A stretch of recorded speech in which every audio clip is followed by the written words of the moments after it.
morning. Good morning. Welcome to First Baptist Church for our worship this morning.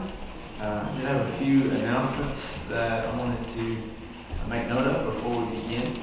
But before we do that, I'd like to ask Leanne Lance to come forward and talk about our disaster relief trip. She was wanting to mention a few things for us. Good morning. Josh texted me this morning. He said, "Would you be willing to say something?" Sure, why not? We did, those three of us, Kevin, Josh, and myself, and we stayed at Scottsville Baptist Church, and they have a big, I almost want to call it a community center. I'm not sure what the official title of it is, but it was a really nice facility. There were other groups there. There was a group from Oregon, and they're a chainsaw ministry. It was three older couples, husband and wives, and that's what they were there for a week, and they had been out cutting trees, and they brought heavy equipment with them and everything. I was just amazed by their mission. There was also another group there from Texas, and they brought in a trailer that had showers, and in the trailer they had a washer and dryer. So when we come in the evenings, we take showers, we'd leave our dirty clothes with them, they would wash them, and when we came back the next afternoon for our showers, they'd have our clothes in a bag with our name on it, and they'd be clean. So we were very appreciative of them, and I talked to one lady, and they were leaving on Wednesday when we were there, and I said, "Are you taking the trailer, or y'all, what are you doing?" And she said, "No, the trailer will stay," and there was another group coming in to man the trailer, so that we'll still be there for the next folks coming in to work. The devastation was just unreal. You drive down roads and you see piles of trees, and I mean, bigger than three people could stand around and hug it. Debris, where they've had to strip out their homes, whether it was stripping from the floor up or from the ceiling down. Some folks had flood damage, and that's where they stripped from the floor up. And then the house we were at, the lady's name was Kim, and she had storm damage, which is from the ceiling down. So we stripped out, another group had been in 2 days before we got there and had ripped out ceilings, what needed to be ripped out, and part of the walls. Well, then an assessor or insurance adjuster had come back and said, "Okay, the rest of the walls can go now." They were waiting for the mold to grow. It's crazy. You have to wait to have proof that there's damage, but that's what the situation was. And so Kevin and Josh and myself and another couple that was there, they were from Johnson City. They decided to go just like we did. And so we were all paired up, and we went to Kim's house, and we proceeded to tear out sheetrock. Now her stuff was still in the house because she had not received money from her insurance to store her stuff. So we were moving furniture and clothes and anything you can think of that would be in a house. It was still there. Let me give you a little information on Kim. She's suffering from breast cancer. She has a farm. She boards horses. So that's some income for her. But she's also undergoing radiation treatment. And the first day we were there, she had been for a treatment. So her family said, "You cannot be in that house." So she's living with her mom next door, who did not receive damage, luckily. And she was just very appreciative. She did come out to see us, and just thankful for what we were able to be there to do. But the devastation, we rode by homes that were still flooded. I mean, you couldn't get up the driveway. They were sending people from the relief center out to, check houses, and there were assessors there to go see what we as disaster relief people could do.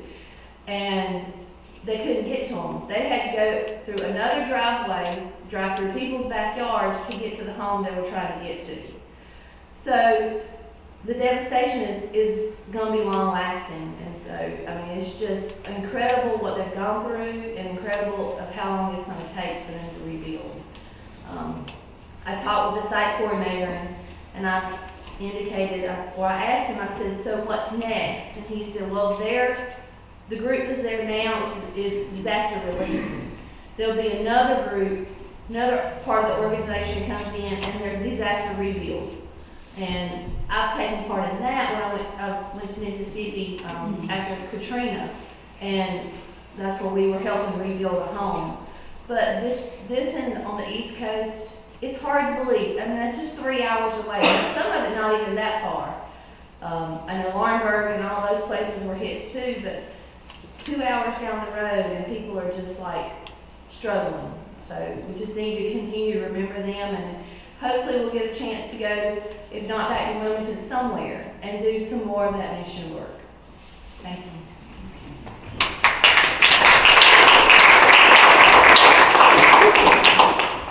It was very humbling to see, and they do still need quite a bit of help. And so that's why we wanted to, or Rebecca made this for us, to kind of look at some things that are coming up.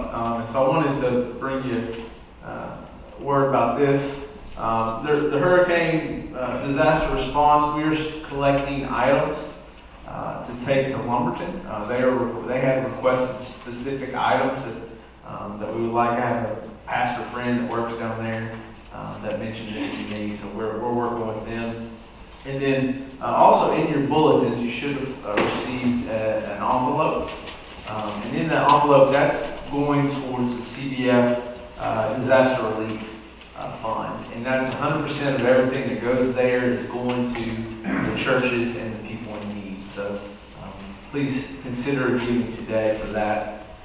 And then this Saturday, we're going to have a work day at Cam and Carolyn's.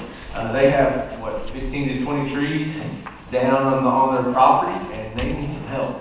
And so we are going to be doing some wood cutting, brush removal, and then we're also going to have a lunch, I think at 2 o'clock. So if anybody would like to, if you don't want to do all the wood cutting and brush removal, which, I don't know if you would want to do that or not. I don't really want to, but I'm going to. But we're doing the lunch preparation, so that'll be at 2 o'clock, and so if you can get there a little bit before then, you might be willing to do that. And then if kind of the outdoorsy stuff is not your cup of tea, we're going to be working downstairs also, whoever doesn't want to do the wood cutting, on the rooms downstairs that had some water damage. And so those are the back closets and rooms back here, so just cleaning out that.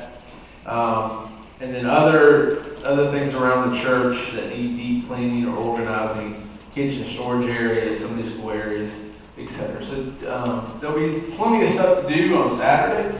So I ask that you all will come out for that. And then whoever goes and cleans out down here, feel free to come on out to Cam and Carolyn's at 2 o'clock also for food. But we need to know who's coming, so please sign up to do that. And then lastly, next Wednesday, we're having Halloween in the park. We have the decorations. We have a pretty good idea of what we're doing. The youth kind of thought up the idea for that. But we need people to come and help. And I can't see this. A couple of things are to donate candy. So if you have candy, we have a bin outside of Rebecca's office. There's just for candy. So if you can bring that, that'd be great. To help decorate. It says Brandy and Sylvia have a plan, so that's good. And then to hand out candy to trick-or-treaters, to be a greeter, just to meet people. To hand out brochures. I made up a brochure. We have about 500 of those to pass out just to the parents. And then also just to clean up afterwards and throw stuff back in the truck and hand out. So we could use any and all help possible. A lot of these times that we have these festivals and different community activities, I think we're missing a good chance to do some outreach if we're not there. So I think this will be a really good, important time to do some outreach. So please consider giving to all of that. Do we have any other announcements? Yes, Dave. One thing I would like to mention in regards to Cam and Carolyn's, the get together up there. Nancy had said last week we would have a woodcutters get together for about 10 minutes after service today, but we're postponing that until while we're up there next week. Sure. And we'll give you more information on it. But we do need all the people that can help out next Saturday. Cam and Carolyn have a lot of wood on the ground. They've got a professional man that's taken some of it, has already got some of it off the house and the deck and some of the other. But it's a win-win situation here where we can get the firewood, we can get it out of their way, and we can also have a good fellowship. That's right. So this meeting that was scheduled for this afternoon is postponed until next Saturday morning.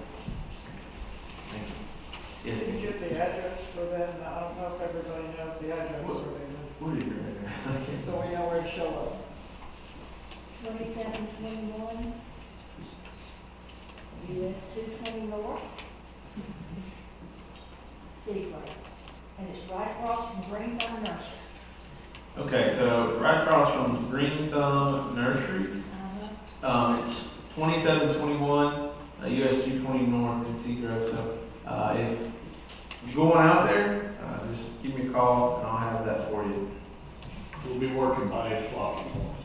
So come. You'll be working. You might be working. These won't be there. 8 o'clock, we'll start at 8 o'clock in the morning. It originally said 9, yeah. Quite a go-getter, so. Any other announcements? Condolences to UNC. No. Go Orange. That's fine.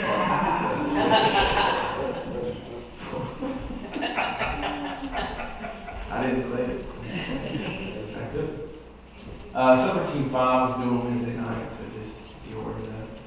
Anybody else? Okay, well, let's move on to our congregational concerns and Thanksgivings. I did want to update you on a few people. Thelma was moved out to Pinehurst Hospital on Thursday. And so Friday I went and saw her, and she was doing a little bit better. They're still trying to figure out what a lot of the confusion is coming from. She just wasn't herself the last week and a half, and so they're trying to figure out where that's stemming from. Paul was there whenever I went and saw her. He's doing okay, but just still weak. And then Janet Manus is at St. Joe's, and Jane had mentioned she went and saw her and was doing well and having a good time there, trying to get back getting back some of her strength. And then also just remember the hurricane victims, like we mentioned. What other congregational concerns or Thanksgivings might be mentioned today? Sharon Runnels is going to have rotator cuff surgery Friday morning, outpatient. Sharon Reynolds is having rotator.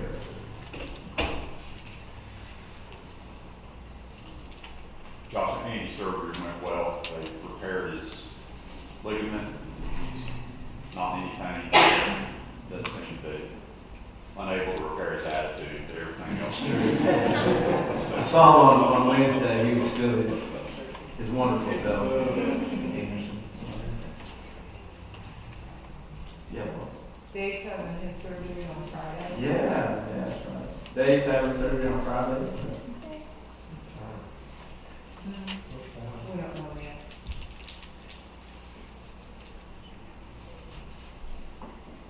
Anybody else? Let's begin our worship with some music.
God, as we come into your house this Lord's Day, we are thankful that we are in your presence. We're thankful to be in the presence of other fellow believers as well as those in this community that we can reach out. We ask that we can give grace and love with our words and our actions. But we ask that we can be here in your house, that we can worship you, that we can give of our whole hearts, that we can know that we have time and resources and gifts to give to you and you alone. Lord, we're thankful for Jesus the Christ, for the example that he led while here on earth and how he taught us to pray. Our Father, who art in heaven, hallowed be thy name. Thy kingdom come, thy will be done, on earth as it is in heaven. Give us this day our daily bread, and forgive us our trespasses, as we forgive those who trespass against us. Lead us not into temptation, but deliver us from evil. For thine is the kingdom, and the power, and the glory, forever. Amen. And join me as we read responsibly our call to worship printed in the bulletin. God of all, we have come today to worship you. We come into your presence, seeking your peace, seeking your hope, seeking your comfort, seeking the courage to speak your truth. Equip us in this hour to be your faithful people.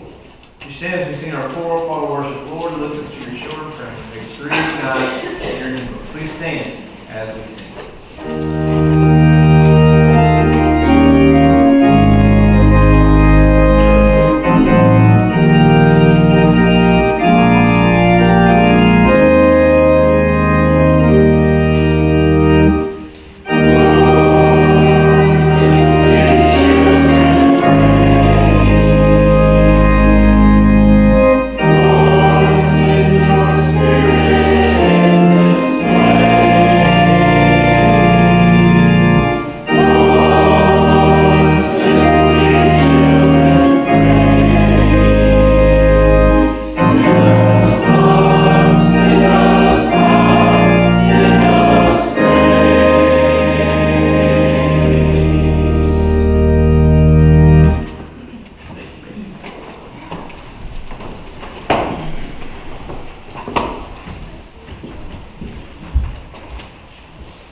The Old Testament lesson today comes from 2 Samuel chapter 11, verses 1 through 5, 26 through 27, chapter 12, verse 1 through 9. In the spring of the year, the time when kings go out to battle, David sent Joab with his officers and all Israel with him. They ravaged the Ammonites and besieged Rabbah. But David remained in Jerusalem. It happened late one afternoon when David rose from his couch and was walking out on the roof of the king's house that he saw from the roof a woman bathing. The woman was very beautiful. David sent someone to inquire about the woman. It was reported, "This is Bathsheba, daughter of Elah, and wife of Uriah, the Hittite." So David sent messengers to get her, and she came to him, and he lay with her. Then she returned to her house. The woman conceived, and she sent and told David, "I am pregnant." Then the wife of Uriah heard that her husband was dead. She made lamentations for him. When the mourning was over, David sent and brought her to his house, and she became his wife and bore him a son. The Lord sent Nathanael to David. He came to him and he said to him, there were two men in a certain city, one rich and the other poor. The rich man had many flocks and herds, but the poor man had nothing but one little ewe lamb, which he had bought. He brought it up, and it grew up with him and with his children, and it used to eat of his meager fare, and drink from his cup, and lie in his bosom, and it was like a daughter to him. Now there came a traveler to the rich man, and he was loath to take one of his own flock or herds to prepare for the wayfarer who had come to him. But he took the poor man's lamb and prepared that for the guest who had come. Then David's anger was greatly kindled against the man, and he said to Nathanael, as the Lord lives, the man who has done this deserves to die. He shall restore the lamb fourfold, because he did this thing, and because he had no pity. Nathan said to David, you are the man. Thus says the Lord, the God of Israel. I anointed you king over Israel, and I rescued you from the hand of Saul. I gave you your master's house and your master's wife into your bosom, and gave you the house of Israel and Judea. And if that had been too little, I would have added as much more. Why have you despised the word of the Lord to do what is evil in his sight? You have struck down Uriah and the Hittite with his sword, and has taken his wife to be your wife, and have killed him with the sword of the Ammonites. But the thing that David had done displeased the Lord.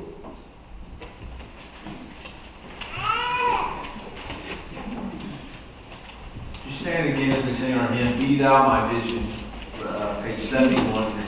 Please stand as we sing.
grape juice.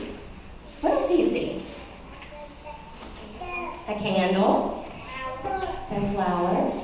What do you think the bread, the grape juice, and the candle mean? Jesus. So bread plus grape juice plus candle equals Jesus. A house? How do you get that bread plus grape juice plus a candle equals Jesus? You get bread from a house. You get bread from a house? That was not the question.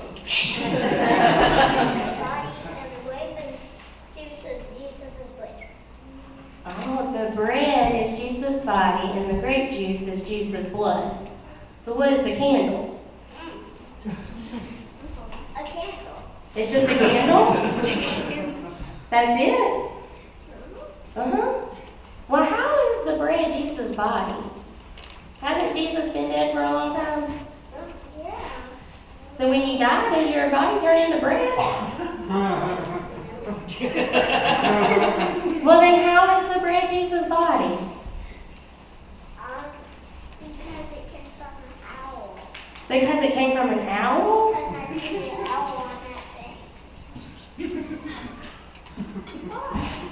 How is Jesus bread? How is the body Jesus' body? I'm all confused now. Talking about it now. It's not really his body. We're just trying to worship him. Oh, it's not really his body. We're just worshiping him. Oh, well, how did we get to the point to where we use bread to worship Jesus? You don't know? I'm trained. So, okay. Well, let's think back to the stories we know about Jesus.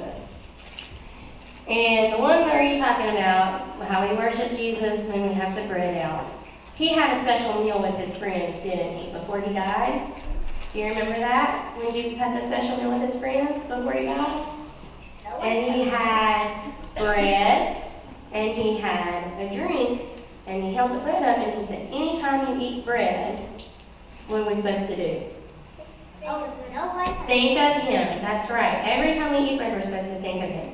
And then he poured the drink, and he said, every time you drink this drink, to think of him. And what are we supposed to think about of Jesus when we do this? What is it we're supposed to remember? Everything.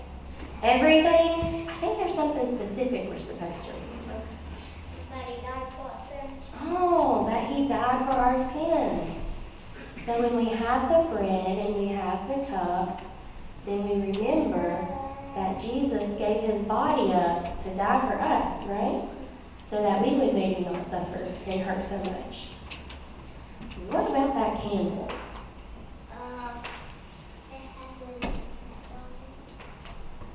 What do we think about the candle? What color is it? Why, yellow? White, and the flame is yellow. So the white reminds us of Jesus because Jesus was holy, right? So when we do this, we can remember all of the things that Jesus did for us so that we could be here today and so that we could be with Jesus forever in heaven. So that's what we're doing today. Who knows what this is called when we do this? Do you remember the word? It is up there. Can you read it? Communion. Communion. You know another word for it? The Lord's Supper. And so that's what we're doing today. And that helps everybody here in church remember what Jesus did for us. Let's pray together. Dear God, thank you so much for sending your son Jesus to us. Thank you for giving us a way to remember you and the sacrifice that you made. For it's in your name we pray. Amen.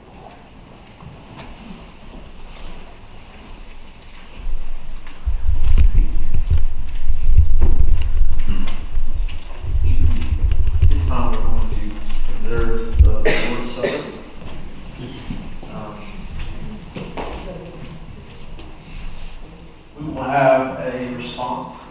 screen, we will have a prayer and confession. And then after the Lord's Supper, we will have prayer after receiving. All will be on the screen. So we'll start there. Would you join with me as we read responsibly our response? Lord, you have made yourself known to us through the beauty and majesty of creation. You are known to us through prayer and the still small voice that calls us in the night. We know you through your word, which is a lamp for our feet and a light for our paths.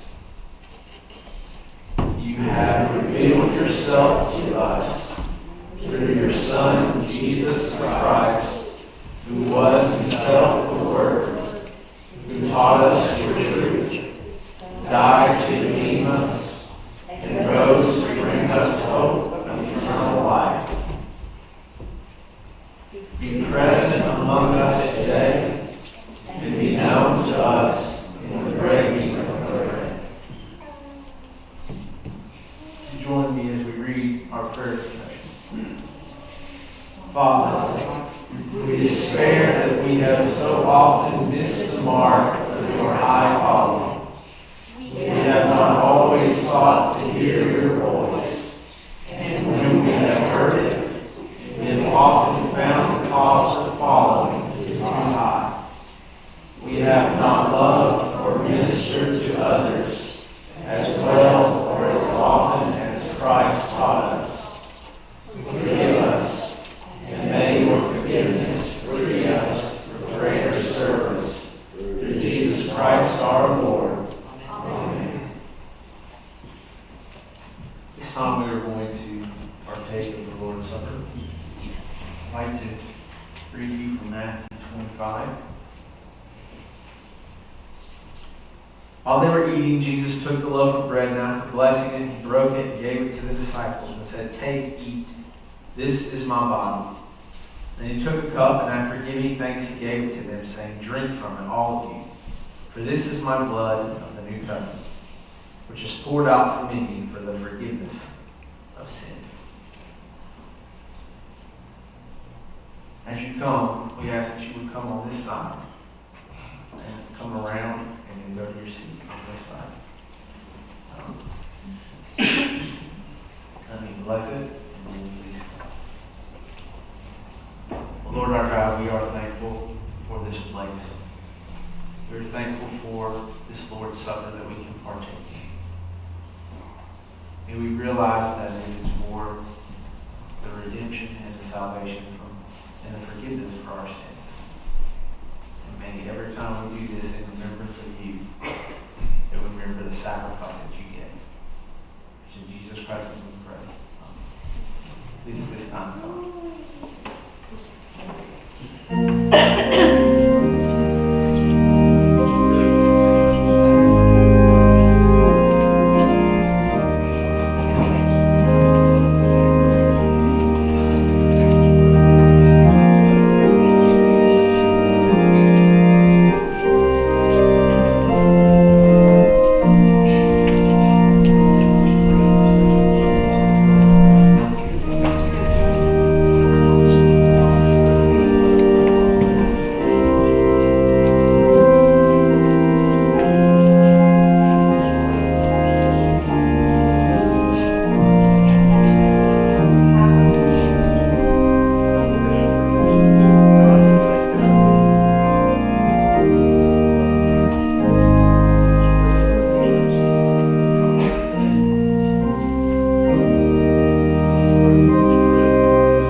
you join me as we read responsibly our prayer after receiving?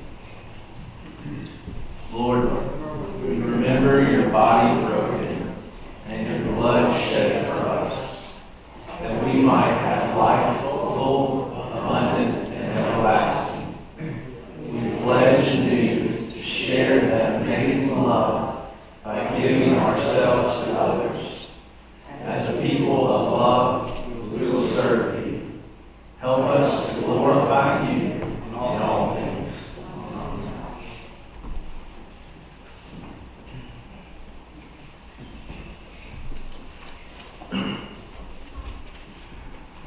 Would you now stand as we sing our offertory hymn? We are travelers on a journey, page 278 in your hymn books. Please stand as we sing.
Most gracious God, we thank you for your presence with us all the time and everywhere. Thank you that you shower us with blessings for your unconditional love despite our shortcomings and your immeasurable grace. Sometimes, Lord, we feel overwhelmed by the needs around us, and we are almost paralyzed by what to do. But you've told us over and over that all things are possible through you. And I pray that you help us to discern how to share your love with others, that they might come to know what an amazing God you are.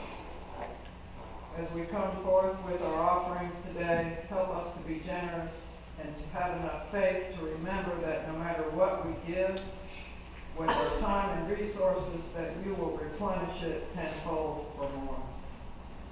Help us to be better servants and examples so that others might come to know you and that they might know the amazing Son that you have given to us, in whose name I pray. Amen.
steadfast love, according to your abundant mercy, blot out my transgressions.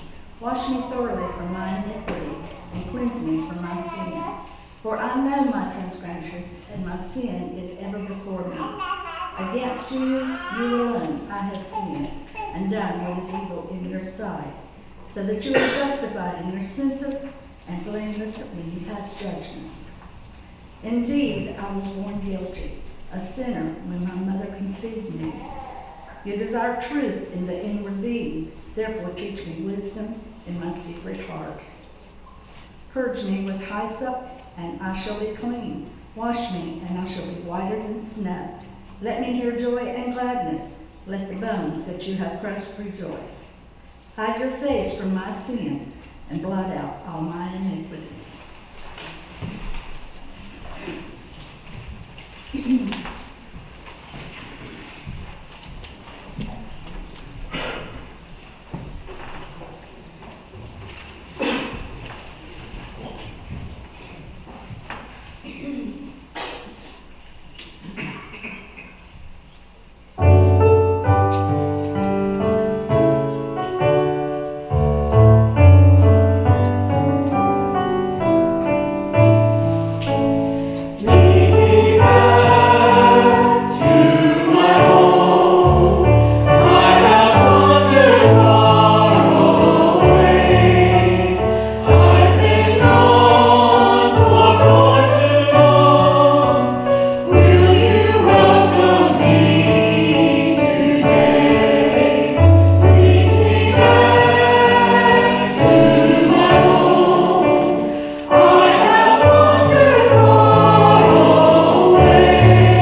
past week as I was preparing for the sermon. I read a number of commentaries and blogs and podcasts, like I normally do, because there's a number of troublesome places in this passage of the story of David and Bathsheba.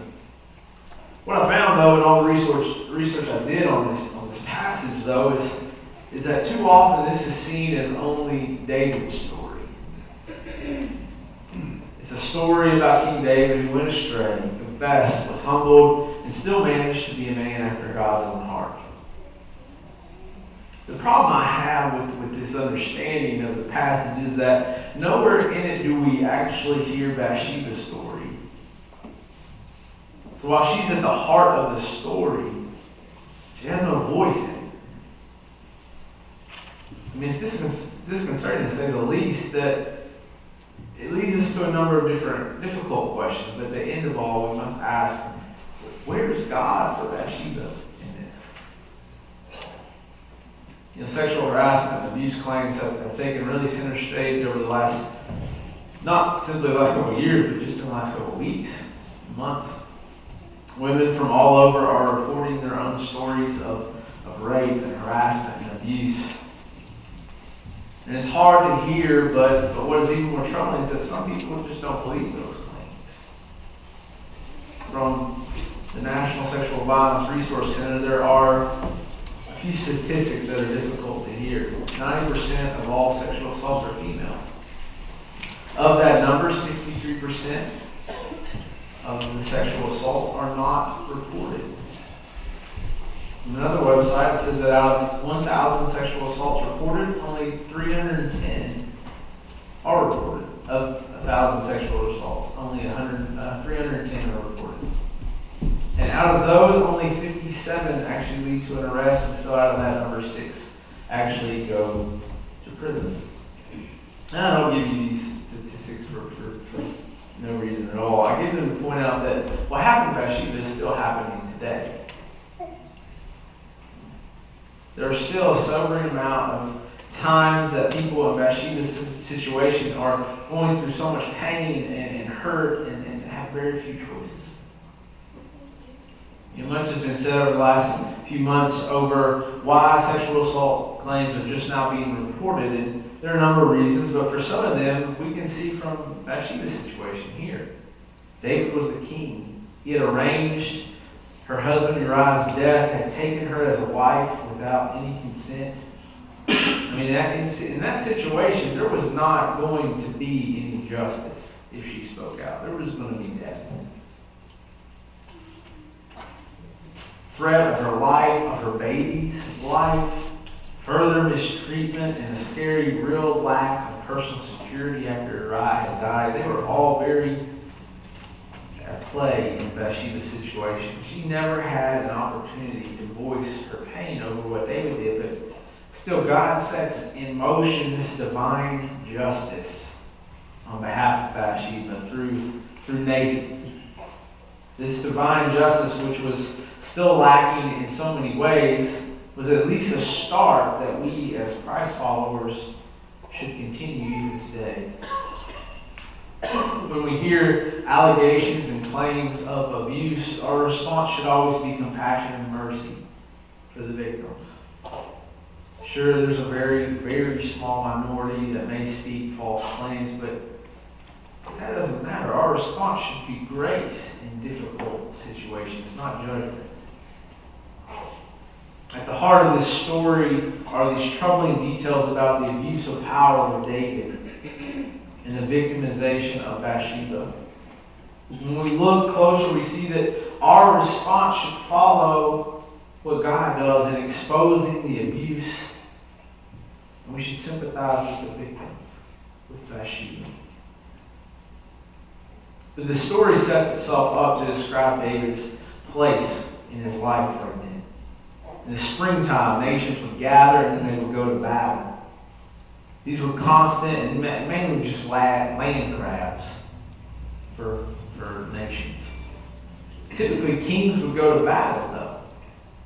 And they wouldn't come back until sometimes winter. Only if a king were too old or had been wounded or sick would it be expected for them to stay back and let the other people fight?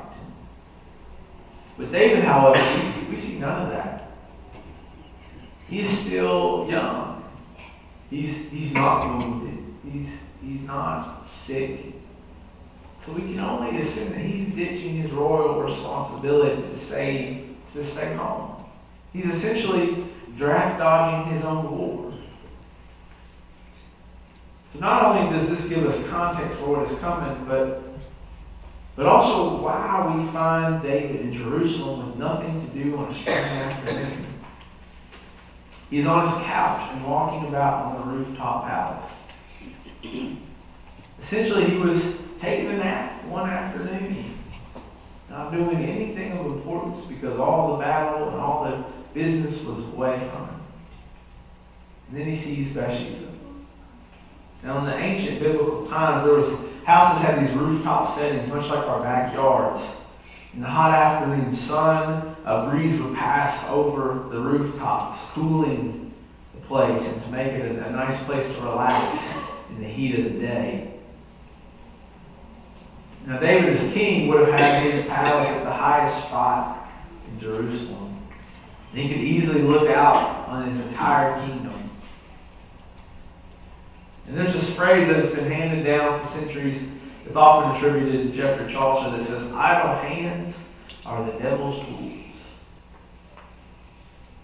David laying around his palace with apparently nothing to do but watch people from his rooftop. It shows that phrase to be true. David sends to inquire who that woman is that he sees bathing. Finds out that she is the daughter of Eliam and the wife of Uriah the Hittite. Now, these two names are often overlooked a little bit because of the story between David and Bathsheba, but they are very important because later in 1 Chronicles, they're named in a list, these two fellows. Now, 1 Chronicles is a history book of sorts, and really of what all the kings had done. It chronicles their lives, and in it describes how David overtook Saul for the throne, and the way he got there was because of people like Eliam and Uriah. Because in this list, Uriah and Eliam are named as some of David's so-called mighty men. There were 30 of them. And they fought for him. They're described as follows. Now, these are the chiefs of David's warriors who gave him strong support in his kingdom, together with all Israel, to make him king, according to the word of the Lord concerning Israel. So Eliam and Uriah, they were special forces warriors for David. Bathsheba was the daughter of and the wife of two of David's most favored soldiers. But sadly, after hearing about Bathsheba, it says, so David sent messengers to get her. And she came to him and he lay with her. I mean, this is where we see just how far down David is fallen. Not only is Bathsheba married to one of David's mighty men and a daughter of one, not only does he have a number of other wives and concubines that he can have sex with, not only are there prostitutes probably in that city. There's nothing about this that is right. But he takes Bathsheba, who is trying to purify herself so she can be clean again. In ancient days, women had a number of ways that they could be ritually unclean. Having sex, having a baby, going through a period, all made a woman unclean by religious standards. So when they were unclean, they weren't allowed to go to church. They weren't allowed to go to worship. They weren't allowed to be in the marketplace, in the town. Bathing, they had to bathe a special way for a few days before they could go out into public, into society, and be a part of it again, and to worship God again. And at this vulnerable time, she's taken by David's bed. Inevitably, she conceives a baby and tells David.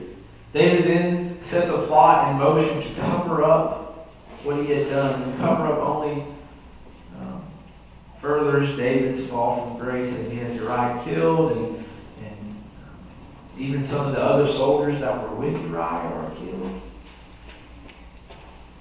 The same Nathan who gave God's guidance to David about conquering various lands, the same Nathan who helped show David how to be a man after God's own heart, the same Nathan, though, who David named a child after, this is a Nathan who brings a judgment from God in the form of a parable. Judgment for David's sin and for the victimization of Bathsheba. Frederick Buechner describes it like this.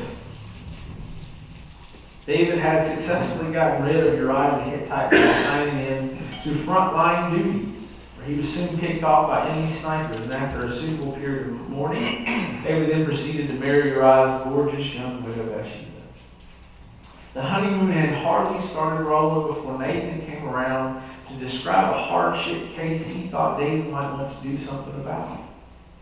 So there were these two men, Nathan said. One of them a big-time rancher with flocks and herds of just about everything that has 4 legs and a tail, and the other an owner of just 1 lamb. He was too soft-hearted to even think about in terms of chops and mint jelly. He had it living at home with himself and the family, and he got to this point where he could lap milk out of his own bowl and sleep at the foot of the bed. And then one day the rancher had a friend drop in unexpectedly for a meal, and instead of taking something out of his own overstuffed freezer, he got somebody to go over and commandeer the poor man's lambs, which he and his friend consumed. When Nathan finished, David hit the roof. He said, anybody who pulls a stunt like that ought to be taken out and shot.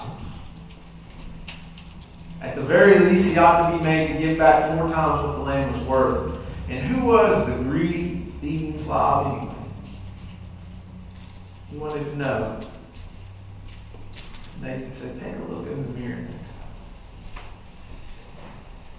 It was the only opening, the thrust of it all. But by the time Nathan was through, it was all David could do just to pick up the receiver and tell room service to get a stiff drink up to the bridal suite.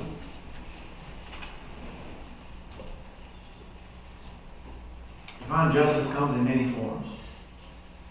In David's case, his future lineage becomes this source of violence and death. Nathan declares that the sword shall never depart from your house. What's even more troubling is that the baby who was born to David and Bathsheba didn't survive. He got sick and passed away.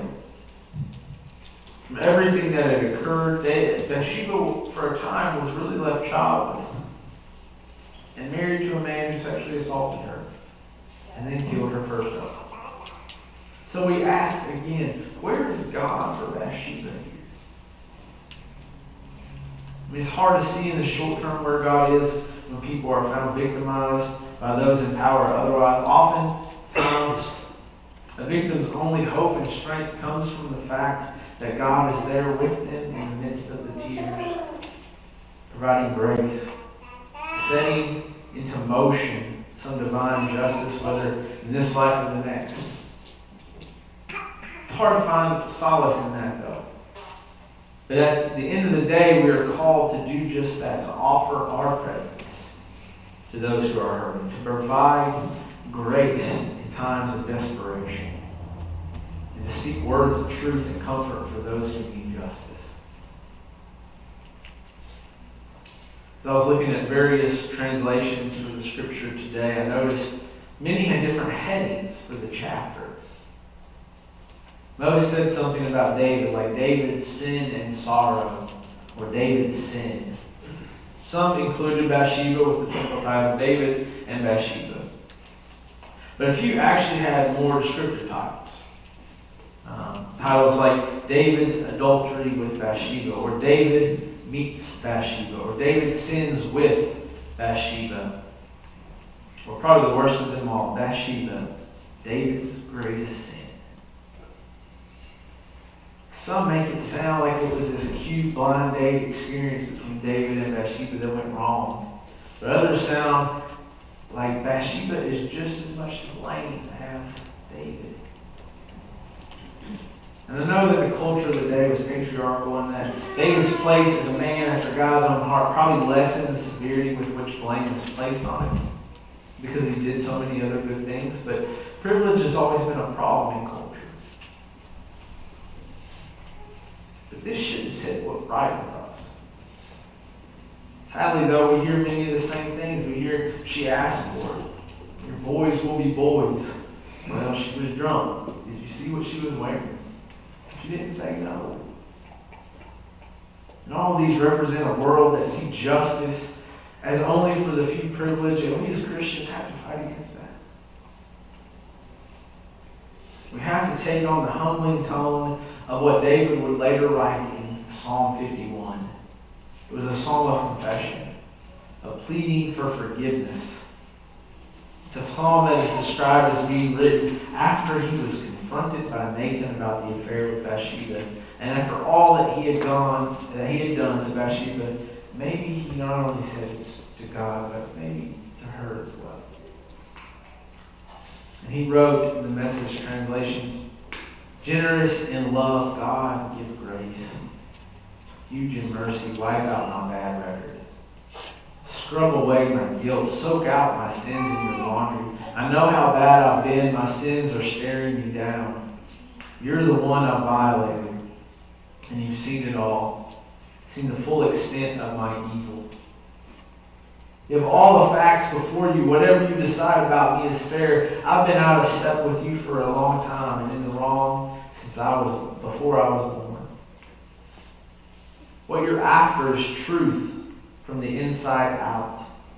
Enter me then. Conceive a new true life. Soak me in your laundry and I'll come out clean. Scrub me and I'll have snow white life. Tune me into your foot tapping song. Set these once broken bones to dancing. Don't look too close for blemishes. Give me a clean bill of health." And this should be every Christian's prayer as we strive to right the wrongs done to others and that we've done ourselves. Whether we have turned away from abuse, protected abusers, or tried to explain away the sin of other people, we are all in need of this prayer. For God to blot out our sins and transgressions and give us a clean bill of health. This is our prayer and also our challenge today. Maybe today you've never accepted Jesus Christ as your Lord and Savior. Maybe you'd like to join this church through baptism or transfer letter. Or maybe you'd simply like me to pray with you. I'll be down front as we sing our closing hymn. God our Father, you have led us, verses 1 and 3 of page 37 in your books. Please come as we sing.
sure to stop by this board on the way out.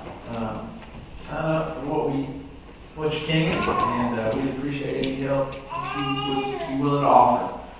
After our benediction, please pass the love and peace of Christ before you go. Hear now our benediction.